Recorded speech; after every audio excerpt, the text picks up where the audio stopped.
बिस्मिल्लाहिर्रहमानिर्रहीम। नाज़रीन अस्सलाम वालेकुम। मैं हूं आपका मेज़बान साहब शाकिब वफाकी। दारुल हुकूमत इस्लामाबाद से कुछ ताज़ा तरीन ख़बरें हैं। पाकिस्तान का सियासी मंजरनामा इस वक्त क्या है और आइंदा क्या होने वाला है, बड़ा दिलचस्प है। और बड़ी मेहनत से जिन लोगों ने यह कंपनी बनाई थी, इम्पोर्टेड कंपनी थी, इम्पोर्टेड का ठप्पा भी उस पर लगवाया कि इम्पोर्टेड कंपनियाँ चल जाएगी, बहुत अच्छी चलेगी। और ज़ाहिर है हम पूरी कौम जो है वो बहुत ज़्यादा इस मामले में है कि हर चीज़ इम्पोर्टेड लेनी है। इवन अब तो ये हो गया पानी भी हम इम्पोर्टेड पीते हैं। जो हमारी सुपर एलीट जो क्लास है और पोस्ट कॉलोनियलिज्म जो एलीट्स हैं वो बहुत ज़्यादा, वो तो पानी भी बाहर का पीते हैं, इम्पोर्टेड पानी। तो ख्याल था कि ये इम्पोर्टेड कंपनी कबूल हो जाएगी, इम्पोर्टेड का ठप्पा लग चुका, हुक्म आ चुका और पीछे बहुत बड़े जो हैं इस वक्त दुनिया की सबसे बड़ी ताकत जो है वो इस इम्पोर्टेड कंपनी के पीछे खड़ी है और जिसको कबूल कर लिया जाएगा। लेकिन ऐसा हो नहीं रहा। अब तक इस इम्पोर्टेड कंपनी को कबूल करवाने के लिए क्या क्या हुआ? आइन पामाल हो रहा है, आइन मुसलसल पामाल हो रहा है, आइन की तमाम बुनियादी रूह है उसको फना कर दिया गया है। इसमें कोई मुझे शक नहीं है कहने में, आइन की जो बुनियादी रूह है उसको फना कर दिया गया है, उसको तार तार किया गया है। स्पीकर कौमी असम्बली की पहले बेतौकीरी की गई, पहली बेतौकीरी कौमी असम्बली के स्पीकर की गई, उसके बाद दूसरी बेतौकीरी डिप्टी स्पीकर कौमी असम्बली की गई, उसके बाद तीसरी बेतौकीरी, ये आइन की आइनी एतबार से मैं कह रहा हूँ, बेतौकीरी स्पीकर पंजाब असम्बली की गई। उसके बाद अगली बेतौकीरी डिप्टी स्पीकर पंजाब असम्बली की गई। और फिर खैबर पख्तूनख्वा में भी तहरीक अदम एतमाद लाने की कोशिश की गई। और इतनी अंधेर नगरी अभी थी नहीं, इतनी बेज़मीरी नहीं थी। ये एक अच्छी अलामत है कि 2/3 मेजॉरिटी की हामिल खैबर पख्तूनख्वा हुकूमत, वहाँ पे भी तहरीक अदम एतमाद दाखिल करवा दी गई, जो 24 घंटे के अंदर अंदर अपनी मौत आप मर गई।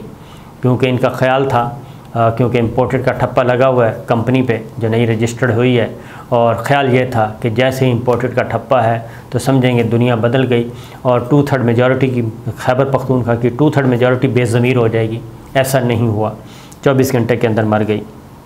अब ज़रा हो क्या रहा है, इस इम्पोर्टेड गैर मुल्की कंपनी को चलाने के लिए हाइब्रिड जमहूरियत, hybrid judicial system, hybrid journalism, hybrid overall system, ये सब इसके पीछे खड़े हैं कि शायद ये चल जाए, लेकिन चल नहीं पा रही। पंजाब असम्बली में क्या हुआ ज़रा ये देख लें।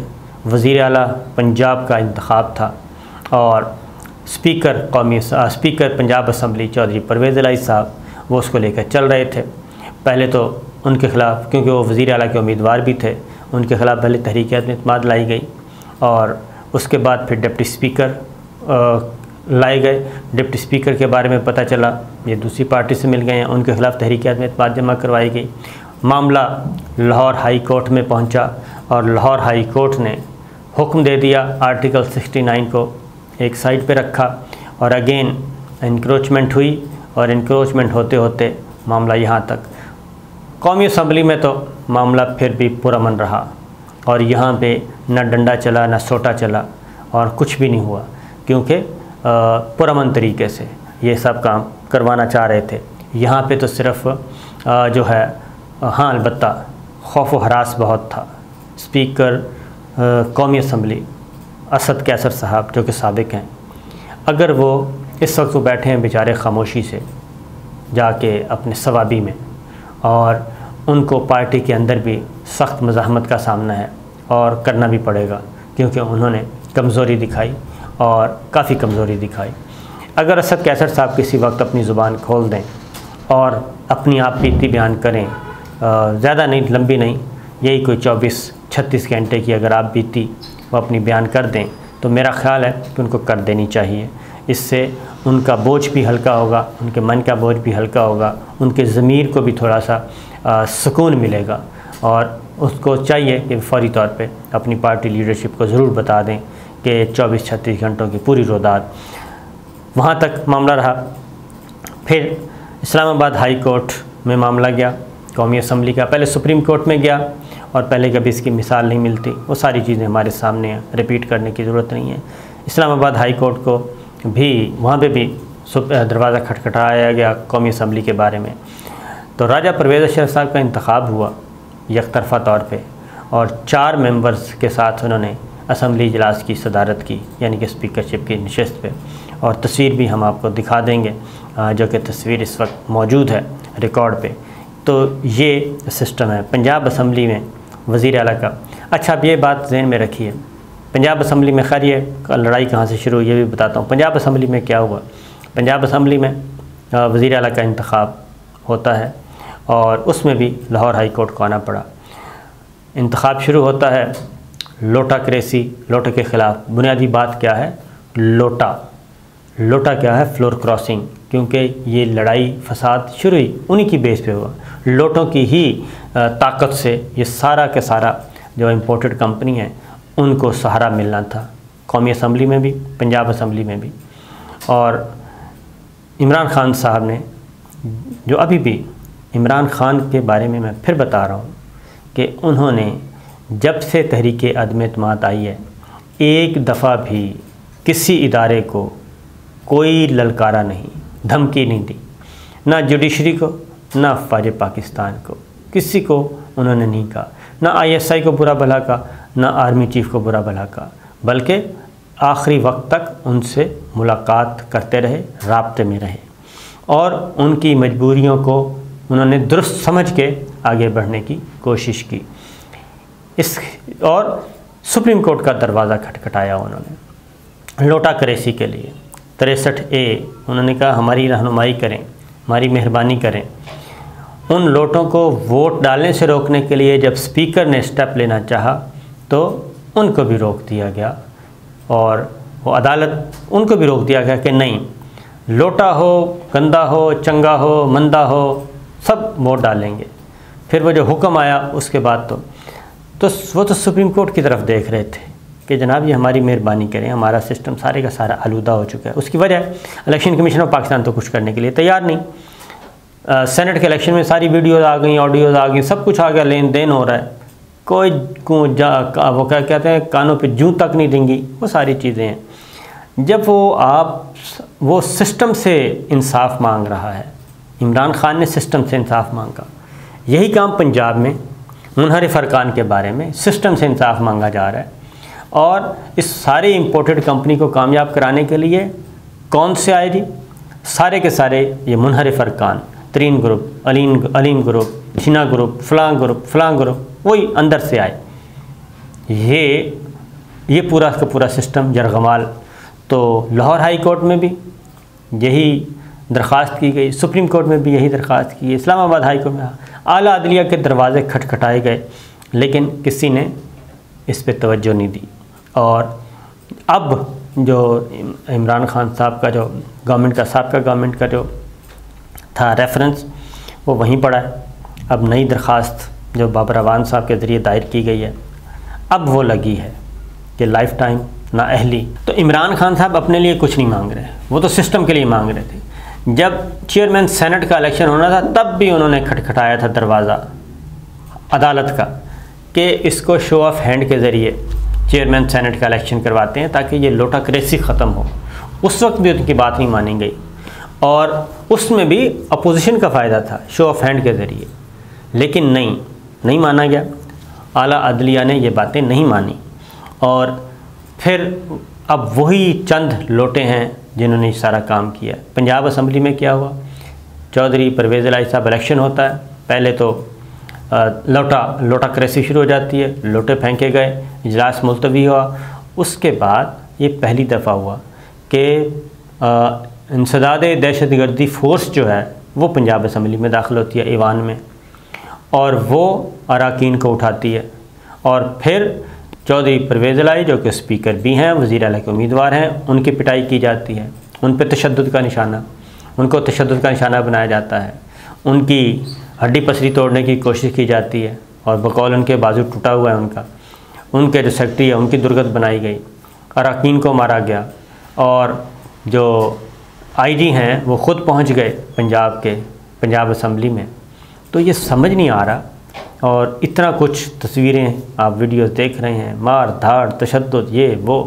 और फिर इंतखाब, वज़ीर आला का इंतखाब कहाँ पे हो रहा है, वज़ीर आला का प्रेस गैलरी में खड़े होकर जो मेहमानों की गैलरी है वहाँ पे खड़े होकर इजलास की सदारत की गई, डिप्टी स्पीकर मज़ारी साहब ने की, और वहाँ पे खड़े होकर वज़ीर आला का इंतखाब करवाया जाता है। तो आखिर ये हो क्या रहा है? आइन मुसलसल पामाल हो रहा है, जमहूरियत पामाल हो रही है, पार्लिमान की बालादस्ती, पार्लिमान की आज़ादी ख़त्म हो चुकी है, फना हो चुकी है। लेकिन हमारा कोई भी इदारा इस वक्त इस तरफ देखने के लिए तैयार नहीं है। कोई सो मोटा नोटिस नहीं लिया जा रहा, दिन दिहाड़े सब कुछ हो रहा है, रात की तारीकी में भी नहीं हो रहा, किसी किस्म का कोई एक्ट नहीं हो रहा। ये सब कुछ आखिर हम किस तरफ जा रहे हैं? एक इम्पोर्टेड कंपनी को कामयाब करवाने के लिए, एक इम्पोर्टेड कंपनी को मुसल्लत करने के लिए आखिर माजरा क्या है? ये सब कुछ हो क्या रहा है? इसका रद्द-ए-अमल निकलेगा। मैं जो अगली बात कहने लगा हूँ इसका रद्द-ए-अमल आएगा। ये खामोश रद्द-ए-अमल शुरू हो चुका है और ये हर घर घर में पहुँच चुका है।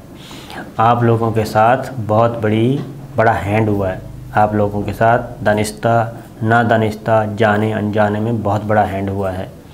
आप एक बहुत बड़ी अपने इलेक्टोरल कॉलेज नहीं बल्कि अपने कॉलेज से, अपने हिमायती कॉलेज से, बहुत बड़े कॉलेज से महरूम होने जा रहे हैं और इसको रोकें। आज़ाद कश्मीर में भी यही कुछ हो रहा है। ये सारी चीज़ें जो हैं ये देखने वाली हैं मेरे भाइयों। दुनिया के मुनसिफ़ों, कौमी सलामती के ज़ामनों, शहीदों के खून के वारसों, ये सब कुछ हम कुछ भी नहीं कह रहे, हम सिर्फ आपकी तवज्जो दिला रहे हैं। और इसको सुने, इसको ना सुना तो मामला आहिस्ता आहिस्ता हाथ से निकलता जा रहा है। और जो कुछ आज पंजाब असम्बली में हुआ है वो देखने के भी काबिल है और सोचने के भी काबिल है कि आखिर क्या मजबूरी है, आखिर ऐसी क्या वजह बनी है। पंजाब में, मैं आपको एक बात ज़रा कहता हूँ, पंजाब में शरीफ फैमिली, मुस्लिम लीग नवाज़ ने अपनी एंट्री पता कैसे किया पंजाब में? एक पाक फ़ौज के मेजर को तशद्दुद का निशाना बना के, उनको शदीद ज़ख्मी करके, उनकी गाड़ी तोड़ के, ये है उनकी पंजाब में एंट्री, पंजाब में वापसी। और उनको इक़्तिदार नहीं मिला, अभी इक़्तिदार अभी मिला नहीं है, अभी सिर्फ वज़ीर आज़म बने थे वो, और पंजाब में कुछ भी नहीं हुआ था। लेकिन वो हुआ और वो सब कुछ आपने भी देखा, हमने भी देखा। और ये है शुरुआत। उनके दिलों में, उनके दिमागों में जो नफ़रत मौजूद है वो ख़त्म नहीं होगी। वो नफ़रत को वो आगे लाएंगे, उसको इम्प्लीमेंट करेंगे, उसको बढ़ाएंगे और आप लोगों से इंतकाम लेंगे। और ऐसा इंतकाम लेंगे कि आप तसव्वुर नहीं कर सकते। और एक इंतकाम उन्होंने ले लिया है। उन्होंने आपको एक इतने बड़े वोट बैंक, जो कि आपका वोट बैंक था, वो आपका वोट बैंक था, आपके कहने पे, आपकी हिमायत के बाद वो वोट बैंक यकदम निकला था और वो लगा था इमरान खान के पीछे। और उन्होंने पाक फ़ौज जिंदाबाद का नारा लगाया था और उन्होंने जुडिशरी के हक़ में आवाज़ बुलंद की थी। ना उन्होंने पाक फ़ौज पे हमला किया, ना उन्होंने जुडिशरी पे हमला किया। वो सब्र तहम्मुल के साथ आगे बढ़ रहे हैं, बढ़ना चाहते हैं। तो ये चीज़ें हो रही हैं। दूसरी जानिब मरकज़ में क्या हो रहा है जी? मरकज़ में पाकिस्तान पीपल्स पार्टी वफाकी काबीना का हिस्सा बनने के लिए तैयार नहीं है। और ज़रदारी साहब ने एक बार फिर अपना मूड दिखाया है और उन्होंने कहा है कि मैं अभी बच्चों से कह रहा हूँ कि हमें वजारतें नहीं चाहिए, बल्कि पहले दोस्तों को अकोमोडेट करें, दोस्तों को मुतमईन करें। क्योंकि ज़रदारी साहब के कहने पे ही पाकिस्तान मुस्लिम लीग काफ के कुछ वोट आए पाकिस्तान, और अख्तर मेंगल साहब उनकी वजह से आए, अवामी नेशनल पार्टी उनकी वजह से आई, MQM उनकी वजह से आई। तो ज़रदारी साहब जो हैं वो मौलाना फजलुर रहमान साहब, शहबाज शरीफ साहब के साथ खड़े हैं। तो वो कहते हैं कि पहले असलम भूतानी साहब, जमहूरी वतन पार्टी शाहजैन बुगटी साहब, बलूचिस्तान अवामी पार्टी खालिद मक्सी साहब। ज़रदारी साहब बड़े मासूमियत से कह रहे हैं कि इन बच्चों का कुछ कर लें, पहले इन बच्चों को वजारतें दें, बच्चों को अकोमोडेट करें, हमारी खैर है। हमें सिर्फ स्पीकरशिप चाहिए, हमें सिर्फ चेयरमैन सेनेट चाहिए, हमें प्रेसिडेंट ऑफ पाकिस्तान का ऐवान सदर चाहिए। तो ये सारी चीज़ें हैं। तो अगेन MQM अभी तक एक साइड पे खड़ी है। तो कोशिशें की जा रही हैं। पाकिस्तान पीपल्स पार्टी, ज़रदारी साहब जो हैं वो भी तैयारी कर रहे हैं। आखिरी स्ट्राइक खेलने के लिए, आखिरी स्ट्रोक खेलने के लिए वो क्या खेलना चाहते हैं वो भी आपको इंशाल्लाह अगली वीडियो में बताऊंगा। इजाज़त दीजिए, अल्लाह हाफ़िज़।